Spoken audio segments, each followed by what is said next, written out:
আমি না বুঝতে পারছি না এই গুন্ডাগুলো কারা ছিল আর কেন ওরা রুক্মিণীকে তুলে নিয়ে যেতে চাইল। আমি শিওর ওরা সার্থক আর ইমনের লোক, কারণ ওরা ওই রেজিস্টারটা নেওয়ার জন্য এসেছিল। আর একজনের চোখটা না আমার খুব চেনা চেনা লাগলো। সার্থকের গুন্ডার চোখ আপনি চিনলেন কি করে? দাদা ভাই তুই এসব কথা ছাড় না, আসল প্রবলেমটা হলো ওরা রেজিস্টারটা নিয়ে পালিয়েছে। এবার আমরা কিভাবে প্রমাণ করব যে ওই ইমন দিয়া সার্থক তার ছেলে বলো না?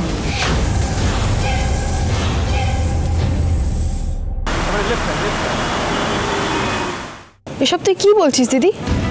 হ্যাঁ ঝিনুক, সত্যিটা সামনে আনার এই একমাত্র উপায় সার্থক আর ইমনের প্ল্যান ভেস্তে দিতে আমাকে ওদের সাথে হাত মেলাতে হবে।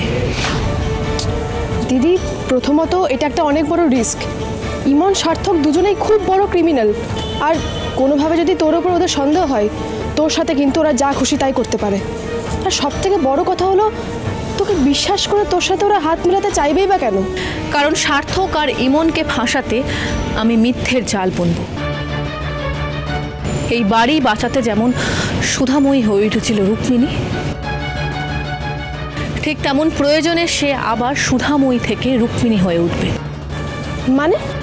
মানে সার্থকদের ঘোল খাওয়াতে ওদের সাথে এই রুক্মিণী হয়ে হাত মেলাবে সুধাময়ী।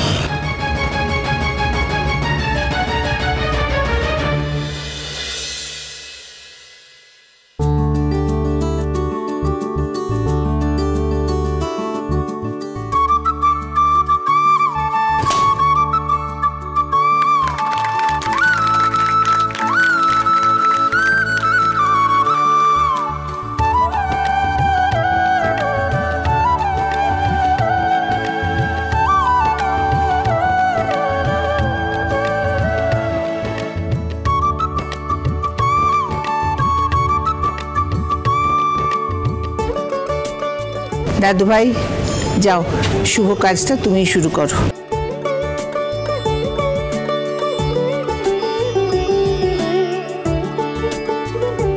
সুধা এসো, তুমি এসো।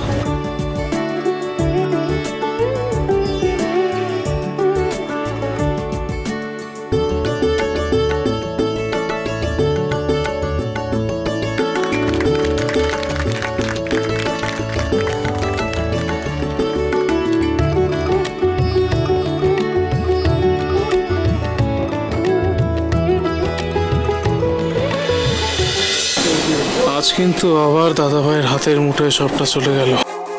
আমাদের কপালটাই হালকা করে খারাপ, তাই বারবার এরা আমাদের মুখের গ্রাসটা ছিনিয়ে নেয়। শোনো বাবা, যারা সবসময় অন্যের মুখে গ্রাস কেড়ে নেওয়ার ষড়যন্ত্র করে তাদের সাথে এরকমই হয়।